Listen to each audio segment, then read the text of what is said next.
Hello, my dear students. Welcome to my class. I hope you all are amazing. So, today we will be learning about India wins freedom. आज हम India की freedom के बारे में जानेंगे कि किस तरीके से इंडियंस ने अपनी फ्रीडम के लिए लड़ाई लड़ी. So let's get started. India's struggle for freedom from foreign rule was an important event of the 20th century. This freedom neither came easy nor was it achieved by armed rebellion. India's struggle for independence was unique in many ways. जो India की जो struggle थी वो किससे हमें जो struggle थी वो किससे हमें लेनी पड़ी अपनी फ्रीडम फॉरेन रूल से लेनी पड़ी. ठीक है, तो उससे हमारी स्ट्रगल रिलेटेड थी और ये जो इवेंट था हमारी हिस्ट्री का सबसे इम्पॉर्टेंट इवेंट था. ठीक है, और ये जो फ्रीडम हमें मिली ये हमें आसानी से नहीं मिली. इसके लिए हमें बहुत सारे सैक्रिफाइस करने पड़े. ठीक है, और ये बहुत सारे सिपाहियों के कंट्रीब्यूशन से ज़्यादा जो है नॉर्मल लोगों के कंट्रीब्यूशन से हमें ये फ्रीडम मिली. ठीक है, और हमने हथियारों से ये लड़ाई नहीं लड़ी, हमने जो है स्ट्रगल करी, हमने आंदोलन करे, हमने नॉन वायलेंस का तरीका अपनाकर जो है अपनी फ्रीडम को लिया. Okay, First, it successfully tested the power of non-violence or ahimsa as a weapon of protest against the injustice of British government. है ना, हमारा जो सबसे बड़ा वेपन था वो क्या था? अहिंसा, नॉन वायलेंस. हमने जो है किसी भी हथियार का इस्तेमाल ना करके अपनी जो है सत्याग्रह का इस्तेमाल हमने करा. हम जो है सत्य की राह पर हम लोग चले और इस तरीके से हमने जो है अपनी इंडिपेंडेंस ली. Second, it proved the futility of bloodshed. ये दिखाता है कि खून खराबा करने से या वॉर करने से किसी का भी फायदा नहीं होता. ठीक है, peaceful disobedience to the unjust demands and practices of the government could force the British to step back. यही कि अगर हम लोग जो हैं कंटिन्यूसली अगर हम लोग डिसओबीडियंस करते रहें, उनकी बात को फॉलो करना छोड़ दें, ठीक है, उनके रूल्स को तोड़ने लगे, इस तरीके से भी हम लोग इंडिपेंडेंस ले सकते हैं. Third, it held that peaceful non-cooperation was the right of people. It was seen as a weapon of protest against the wrongful policies of the government. है ना, तो हम यहाँ पर देखेंगे कि जो ये नॉन-कॉपरेशन था ना, ये बहुत ही स्ट्रॉन्ग वेपन था. किसका स्ट्रॉन्ग वेपन था? ये जो नॉन कॉपरेशन था वो लोगों का राइट था. ठीक है, मतलब लोगों को पूरा हक था जो अपने लिए अपनी आज़ादी के लिए लड़ना. It was seen as a weapon of protest against the wrongful policies of the government. है ना, ये सब माना जाता था कि जो एक बहुत ही अच्छा वेपन है इन गवर्नमेंट के खिलाफ, ऐसे रूल्स के खिलाफ लड़ने के लिए. ठीक है, Okay, let us study the course of freedom after the Great Revolt of 1857. आज हम जो है Great Revolt of 1857 के बाद की कहानी पढ़ेंगे कि कैसे हमें इंडिपेंडेंस मिली. Birth of the Indian National Congress. Indian National Congress का बहुत ही important रोल रहा है. Grievances of the common people and their resentment against the British rule led to the birth of a political organization called the Indian National Congress. है ना, लोग जो परेशान थे, लोग जो दुखी थे ब्रिटिश गवर्नमेंट से, उन लोगों ने क्या करा, अपने आप को इकट्ठा करा और एक ऑर्गेनाइजेशन बनाई जिसका नाम क्या था? Indian national Congress. The Indian National Congress was founded by a retired British officer. ठीक है, एक ब्रिटिशर था जिनका नाम क्या था? A.O. ह्यूम, जो कि रिटायर्ड ऑफिसर थे. इन 1885 में उन्होंने जो है इसका फाउंडेशन रखा. A.O. Hume is therefore called the father of Indian National Congress. इसलिए जो A.O. ह्यूम है उनको father of Indian national Congress भी कहा जाता है. The first session of the Indian National Congress was held in Mumbai in 1885. जो सबसे पहला जो सेशन था इंडियन नेशनल कांग्रेस का वो कब हुआ? 1885 में हुआ. ठीक है, कहाँ पर? बॉम्बे में, जिसको आज मुंबई हम लोग कहते हैं.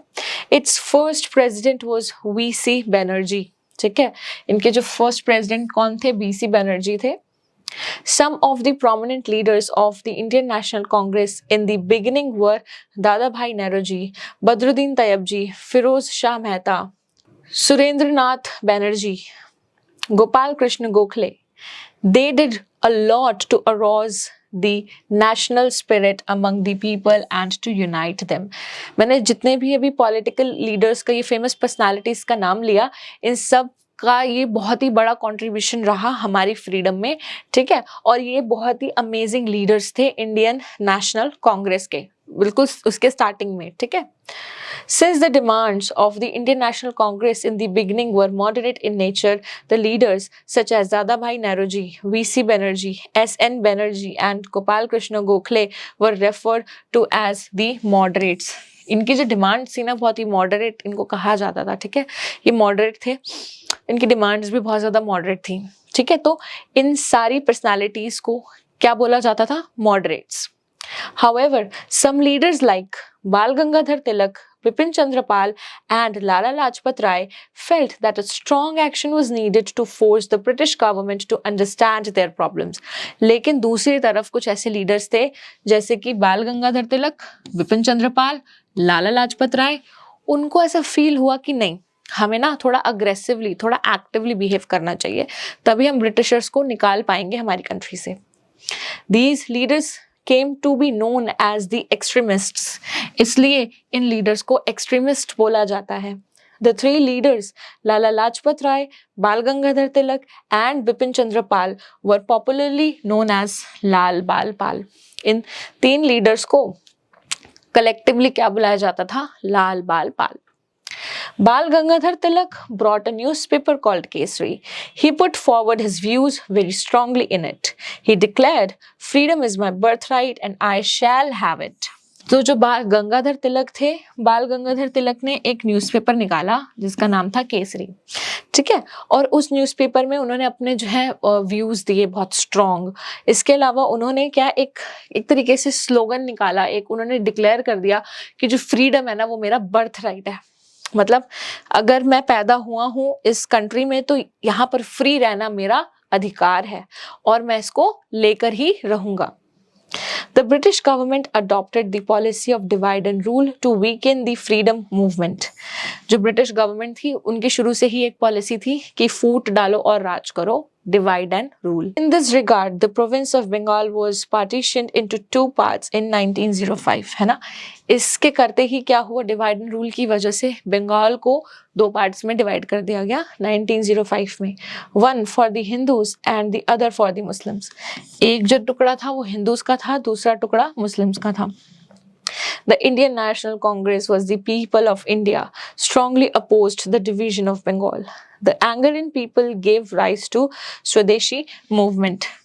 तो लोगों को ना बहुत गुस्सा आया, लोगों को बहुत बुरा लगा कि इस तरीके से डिवीजन नहीं होना चाहिए और इसको रोकने के लिए लोगों ने बहुत स्ट्रॉन्ग एक्शंस लिए, ठीक है। और किसकी शुरुआत हुई? स्वदेशी मूवमेंट की। द स्वदेशी movement. People in India pledged to boycott British goods and instead used goods made in their own country. लोगों ने क्या यूज करना शुरू कर दिया? अपनी कंट्री में बने हुए गुड्स का इस्तेमाल करना शुरू कर दिया और जो ब्रिटिशर्स के जो गुड्स थे उनको उन्होंने रिजेक्ट कर दिया, ठीक है। अपने गुड्स को हम क्या कहते हैं जो हमारे देश में बनते हैं? स्वदेशी।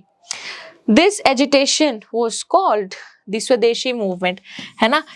लोगों ने जब इसको कलेक्टिवली करा तो उसको क्या बोला जाता है? स्वदेशी movement. During this movement people made bonfires of British clothes and their articles at several places. The movement soon spread in all parts of the country. The British government was unable to suppress this movement. Finally, the scheme to divide Bengal was withdrawn in 1911. है ना। इस movement के दौरान क्या हुआ? लोगों ने जो है ब्रिटिशर्स के जो गुड्स थे, चीज़ों को अलग अलग जगहों पर जलाना शुरू कर दिया, ठीक है। और ये मूवमेंट इतना ज़्यादा फैल गया कि इसको ब्रिटिशर्स के बस में ही नहीं था इसको कंट्रोल करना। और ये सब देखते हुए ब्रिटिशर्स ने डिसाइड करा कि 1911 में उन्होंने इसको वापस ले लिया, इस मूवमेंट को उन्होंने पार्टीशन रोक दिया 1911 में। India's participation in the first world war. The First World War broke out in 1914. Thousands and thousands of Indian soldiers fought and died for the British Army in the war. The people hoped that after the war, the British would free India or at least grant the right of self-governance. है ना। तो first world war कब हुई? कौन से year में हुई? 1914 में।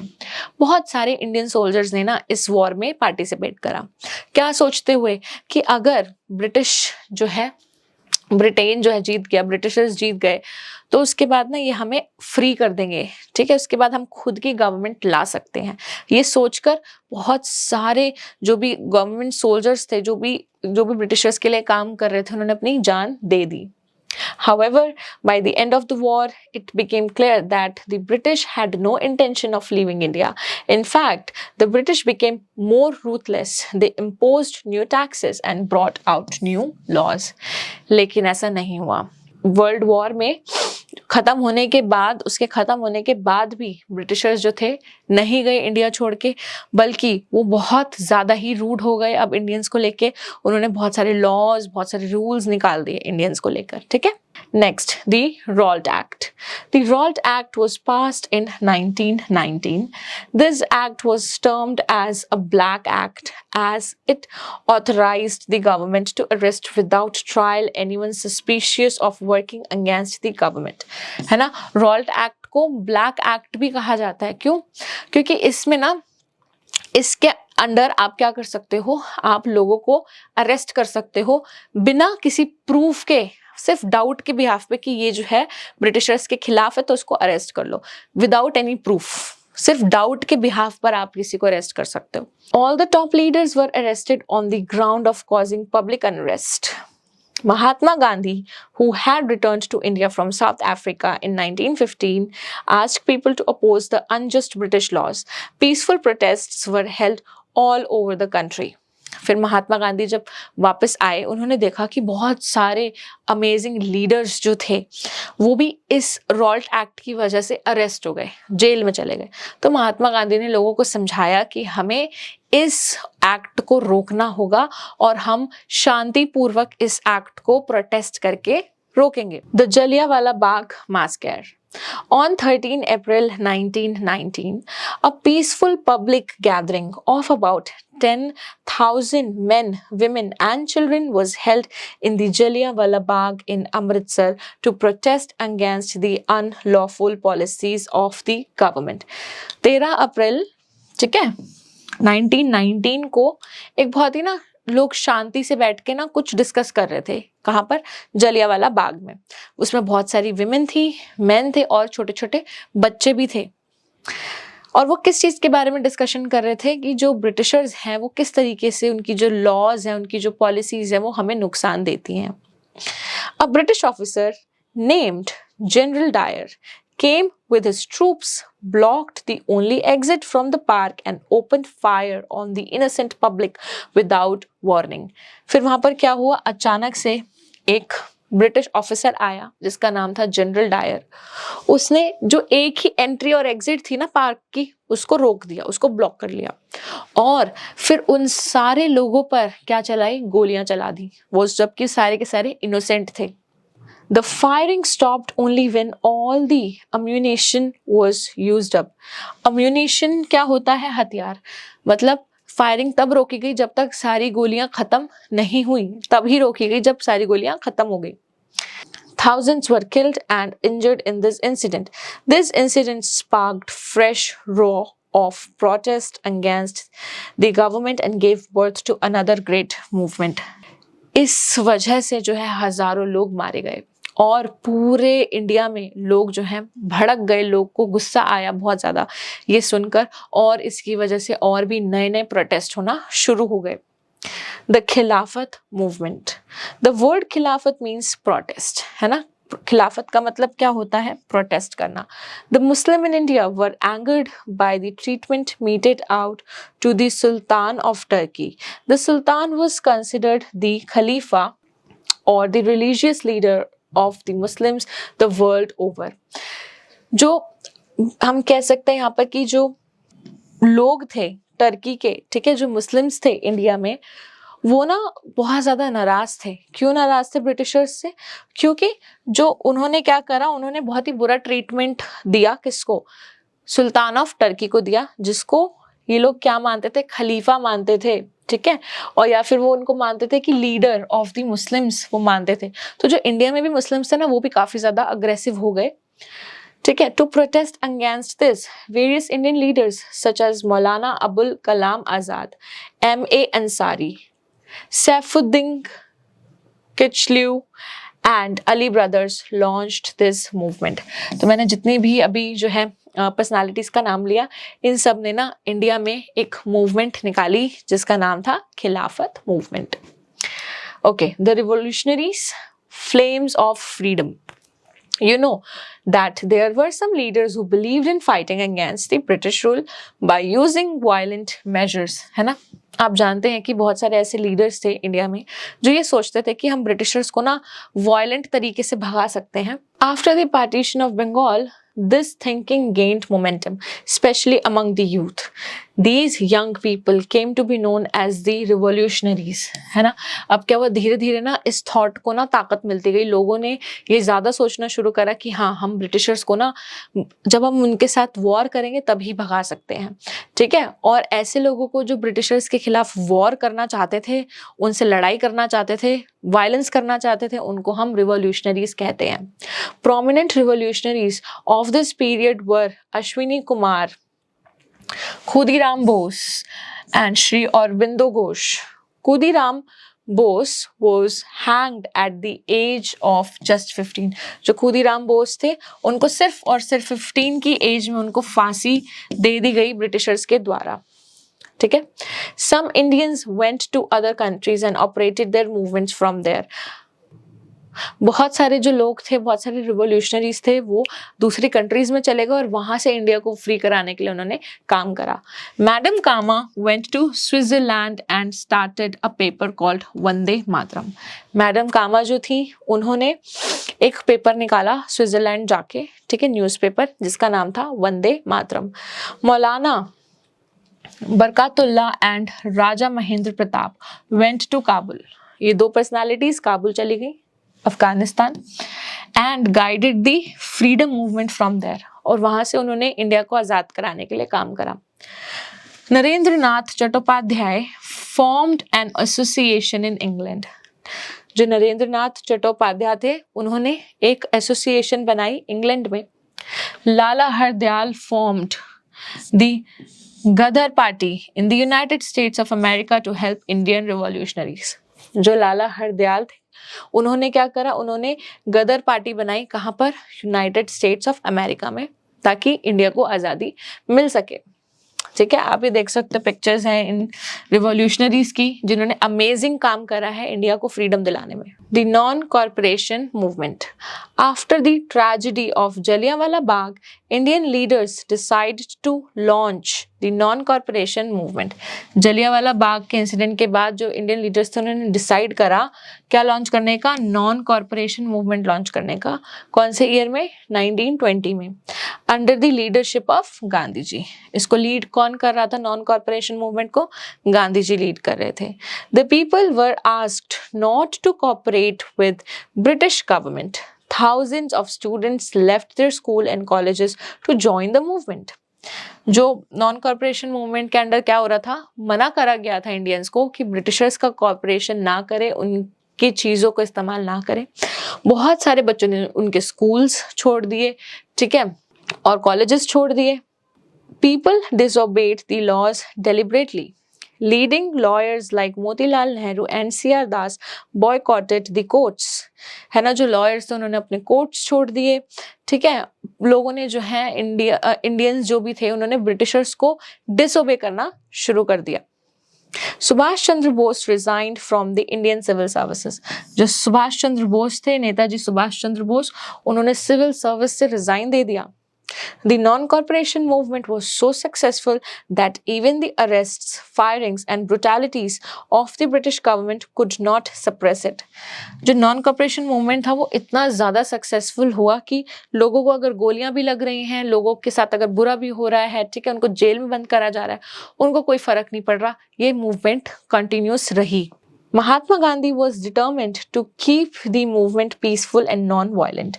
महात्मा गांधी ने पूरी कोशिश करी कि इस मूवमेंट में कोई भी खून खराबा ना हो, कोई भी वायलेंट चीज ना हो. However, in 1922, लेकिन 1922 में कुछ हुआ. A small town called चोरी Chaura in the district of Gorakhpur in Uttar Pradesh became the scene of a violent clash between the police and some agitators.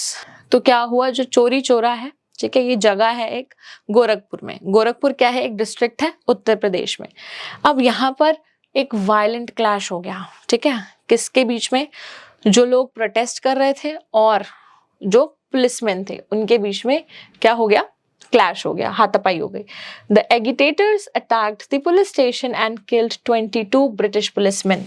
जो एगिटेटर्स थे उन्होंने पुलिस स्टेशन पर अटैक करा और 22 पुलिसमैन को मार दिया। Gandhi ji was greatly distressed at this incident and called off the non-cooperation movement immediately। Gandhi ji को जब ये पता चला कि इस तरीके से 22 लोग मारे गए हैं नॉन कॉर्पोरेशन मूवमेंट की वजह से, तो गांधी जी ने इस मूवमेंट को बंद कर दिया, रोक दिया। Many leaders like Rajendra Prasad, Sardar Vallabhbhai Patel, Muhammad Ali and Shaukat Ali, Maulana Abul Kalam Azad, Sarojini Naidu, C. Rajagopalachari, Motilal Nehru and Chittaranjan Das took active part in the non-corporation movement। अभी मैंने जितनी भी personalities के नाम लिए, इन सारी personalities ने non corporation movement में अपना बहुत बड़ा कंट्रीब्यूशन दिया। New leaders like Jawaharlal Nehru and Subhash Chandra Bose were the gifts of this movement, है ना। जो दो बहुत ही अमेजिंग लीडर्स थे, कौन से, जवाहरलाल नेहरू और सुभाष चंद्र बोस, इन्होंने बहुत बड़ा कंट्रीब्यूशन दिया इस मूवमेंट के लिए। The British government arrested Mahatma Gandhi on March 10, 1922। He was convicted to 6 years imprisonment and had been confined to Yerwada Central Jail in Pune। British government ने महात्मा गांधी को 10 मार्च 1922 को अरेस्ट कर लिया और कौन सी जेल में डाला, यरवादा सेंट्रल जेल, जो कि पुणे में है। कितने साल की सजा हुई गांधी जी को, 6 साल की। But he was release in 1924 on the ground of poor health. लेकिन उनको 1924 को दोबारा से रिहा कर दिया गया, ठीक है, जेल से उनको जो है छुड़ा दिया गया। क्यों? क्योंकि उनकी तबीयत बहुत ज्यादा खराब थी। The Simon commission. The British government appointed a commission to bring about reforms in the administration of India. It was called the Simon Commission after the name of Chairman Sir John Simon. British government ने ना क्या करा, एक commission बनाई, ठीक है, ताकि वो इंडिया में रूल्स एंड रेगुलेशंस को अच्छे से चला पाए, ठीक है। और ये जो आप कह सकते हो कमीशन है, इसका नाम किसके ऊपर पड़ा, चेयरमैन सर जॉन साइमन के ऊपर। No Indian was the member of this commission. लेकिन इसका सबसे बड़ा जो नुकसान था वो क्या था कि इसमें एक भी इंडियन मेंबर नहीं था, ठीक है। When the Simon Commission came to India in 1928, people greeted it with the slogan Simon Commission go back। जब साइमन कमीशन इंडिया आया तो लोगों ने इसका वेलकम क्या करा, कैसे वेलकम करा, साइमन कमीशन गो बैक। मतलब वो बिल्कुल भी नहीं चाहते थे कि साइमन कमीशन इंडिया में आए। Lala Lajpat Rai, popularly known as Sher Punjab, led one such demonstrations in Lahore. He was brutally beaten up by the lathis and died later. Lala Lajpat Rai, जिनको हम क्या कहते हैं, शेर पंजाब कहते हैं, उन्होंने लाहौर में साइमन कमीशन गो बैक के नारे लगाए, ठीक है। वो चाहते थे कि ये ना आए, लेकिन ब्रिटिशर्स ने उनको लाठियों से लाठीचार्ज करी और लाठी से उनको मारा, इतना मारा कि उनकी डेथ हो गई। Jawaharlal Nehru and Govind Ballabh Pant were severely injured in Lucknow. Jawaharlal Nehru और जो गोविंद बल्लभ पंत थे उनको भी बहुत बुरी तरीके से चोटें आई, कहाँ पर, लखनऊ में। Civil disobedience movement. Okay. The civil disobedience movement was launched under the leadership of Mahatma Gandhi in 1930. Civil disobedience movement कब शुरू हुआ, 1930 में, किसकी लीडरशिप में, महात्मा गांधी की। The Congress gave the slogan of पूर्ण Swaraj, meaning complete independence. Congress है उसने एक स्लोगन दिया, स्लोगन निकाला, जिसका नाम क्या है, पूर्ण स्वराज, जिसका मतलब होता है पूरी इंडिपेंडेंस मिलना। Gandhi ji asked people to refuse to pay taxes, especially the salt tax that the British government had levied on the people. Mahatma Gandhi ने मना कर दिया कि कोई भी टैक्स हम पे नहीं करेंगे, और सबसे इंपॉर्टेंट सॉल्ट टैक्स तो हम बिल्कुल भी पे नहीं करेंगे, ठीक है। The movement was to be a peaceful one. This movement started with the famous Dandi March of Gandhi ji. ये मूवमेंट बहुत ही शांति के तरीके से हुआ, और कहाँ से शुरू हुआ, ये शुरू हुआ दांडी मार्च ऑफ गांधी जी, ठीक है। गांधी जी along with his few followers marched from the Sabarmati आश्रम in the Ahmedabad to Dandi in Gujarat. Mahatma Gandhi ने क्या करा, एक मार्च निकाली अपने आश्रम साबरमती आश्रम से लेकर दांडी तक, ठीक है। और ये दांडी कहाँ पर है, गुजरात में है, ठीक है। Gandhi ji made salt to break the salt law, ठीक है। तो गांधी जी ने क्या करा, सॉल्ट बनाया वहां पर जाकर, दांडी में जाकर, ठीक है, जो समुद्र का किनारा था, और ये प्रूफ कर दिया कि वो रूल तोड़ रहे हैं, वो कोई टैक्स पे नहीं करेंगे। Alright, let's go for fact galore। The Dandi March is also known as the Salt March। Dandi march को हम सॉल्ट मार्च भी कहते हैं। It was a 24-day non-violent march। वो 24 दिन तक चलने वाली मार्च थी जिसमें कोई भी वायलेंस नहीं हुआ था। The civil disobedience movement spread throughout the country and people participated in it in large numbers।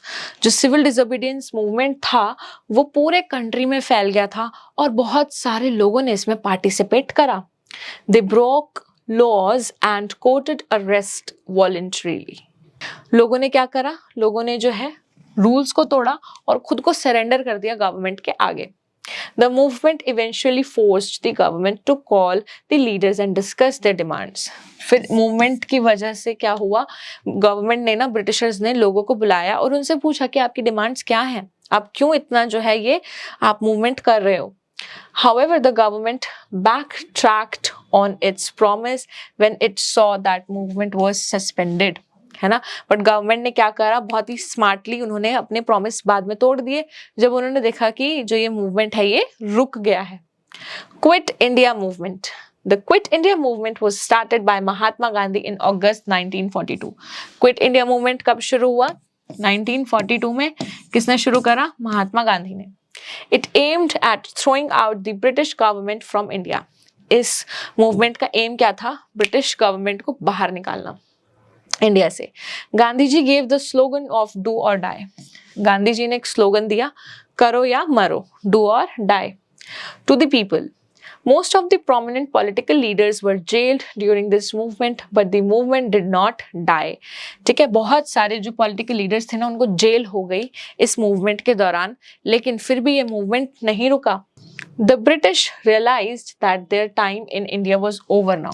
फिर ब्रिटिशर्स को रियलाइज हुआ कि अब जो है ना हम इंडिया में नहीं रुक सकते ज़्यादा time. Eventually the government had to agree to hand over the power to the Indians। और फिर उन्होंने क्या डिसाइड करा ब्रिटिशर्स ने कि अब हम इंडिया को फ्री कर देंगे। The British government agreed to free India after the World War II in 1945। फिर जो ब्रिटिशर्स थे उन्होंने अग्री करा और इंडिया को सेकेंड वर्ल्ड वॉर 1945 के बाद फ्री कर दिया। Indian national army. The Indian National Army, also known as Azad Hind Fauj, was formed by Netaji Subhash Chandra Bose to fight against the British। है ना, Indian national army जो है उसको किसने बनाया, नेताजी सुभाष चंद्र बोस ने उसको फॉर्म करा और इसका काम क्या था, ब्रिटिशर्स के खिलाफ लड़ना। ठीक है, he gave the slogans जय Hind, give me blood and I shall give you freedom। वो उनके जो दो स्लोगन्स थे, पहला क्या था कि जय हिंद, ठीक है, दूसरा स्लोगन क्या था कि तुम मुझे खून दो मैं तुम्हें आजादी दूंगा। ठीक है, give me blood and I shall give your freedom। Netaji with members of Azad Hind Fauj, you can see here in this picture। New generation of revolutionaries। You have learnt about some revolutionaries who were in favor of violent methods to gain independence। In the later part of the freedom movement, young revolutionaries like Bhagat Singh, Rajguru, Sukhdev, Ram Prasad Bismil, Ashfaq Ullah Khan and Chandrashekhar Azad were in the four front. है ना, आपने पढ़ा ही होगा revolutionaries के बारे में जो violent तरीके से लड़ना चाहते थे गवर्नमेंट से, ब्रिटिशर्स से। ठीक है, तो हम देखेंगे कि फ्रीडम फाइटर्स ऐसे बहुत सारे निकल कर आए इस टाइम पर। कब, जो फ्रीडम मूवमेंट के बाद। ठीक है, फ्रीडम मूवमेंट के दौरान ही बहुत सारे ऐसे मतलब निकल कर आए फाइटर्स, जिनका नाम क्या था, भगत सिंह, राजगुरु, सुखदेव, राम प्रसाद बिस्मिल, अशफाक उल्ला खान, चंद्रशेखर आजाद। ठीक है, ये लोग बहुत लीड कर रहे थे इन रिवॉल्यूशनरीज को। Bhagat Singh and BK Dutt threw bombs in the central assembly hall. Bhagat Singh और बीके दत्त ने क्या करा, बॉम्ब्स फेंक दिए, कहाँ पर? सेंट्रल असेंबली हॉल में। They were arrested and tried in the court. Later they were hanged. उनको जो है अरेस्ट कर लिया गया, उन्होंने खुद ही सरेंडर कर दिया अपने आप को और फिर उनको फांसी दे दी गई। You can see Bhagat Singh, Rajguru, Ram Prasad Bismil, Chandrashekhar Azad. Their pictures. India wins freedom. At last, after the Second World War, 1939 to 1945, the British Prime Minister Clement Attlee sent a cabinet mission to India in 1946, है ना? सेकेंड वर्ल्ड वॉर के बाद British prime minister जो थे, क्या नाम था जिनका? क्लीमेंट एटली, उन्होंने एक कैबिनेट मिशन भेजा इंडिया में। कौन से ईयर में? 1946 में।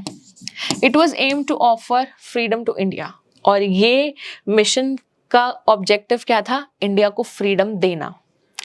The Indian National Congress, under the leadership of Gandhiji, wanted a united India, but the Muslim League, under the leadership of Muhammad Ali Jinnah, stood by its demand for Pakistan. जो गांधी जी जो थे वो चाहते थे कि India ना बटे ना, यूनाइट ना हो, लेकिन मुस्लिम लीग के जो लीडर थे, क्या नाम था जिनका? मोहम्मद अली जिन्ना, वो चाहते थे कि हमें पाकिस्तान मिले, हम अलग हो जाएं इंडिया से। Lord Mountbatten, the new governor general announced the partition of India into two parts. फिर लॉर्ड माउंटबेटन ने क्या करा? इंडिया का पार्टीशन अनाउंस कर दिया कि India for Hindus, Pakistan for Muslims. India and Pakistan, thus, India became an independent country on 15th August 1947. और इन सब चीज़ों के बाद फाइनली इंडिया एक इंडिपेंडेंट कंट्री बनी। कब? 15 अगस्त 1947. Gandhiji's dream of a united India remained unfulfilled. जो गांधी जी का सपना था यूनाइटेड इंडिया का, वो अधूरा रह गया।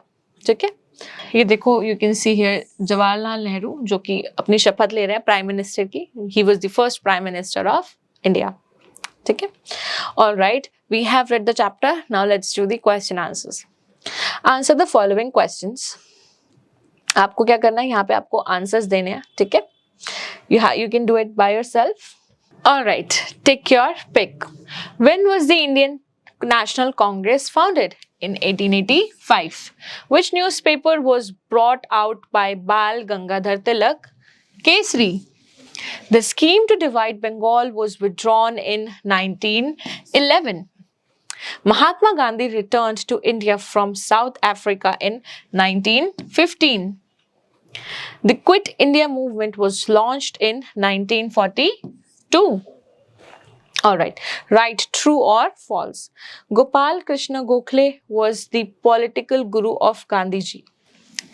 It's true. The Khilafat movement was launched to protest the division of Turkey. False. Jawaharlal Nehru led the farmers' agitation in Bardoli. False. Lala Lajpat Rai was known as Sher-e-Punjab. It's true. The Dandi March was aimed to break the salt law. It's true. All right, my dear students, so these questions and these activities you can solve with the help of your parents and teachers. I really hope that you have understood each and everything in this video. Thank you so much for watching this one, and I will be seeing you in my other videos. Till then, take care. Bye-bye.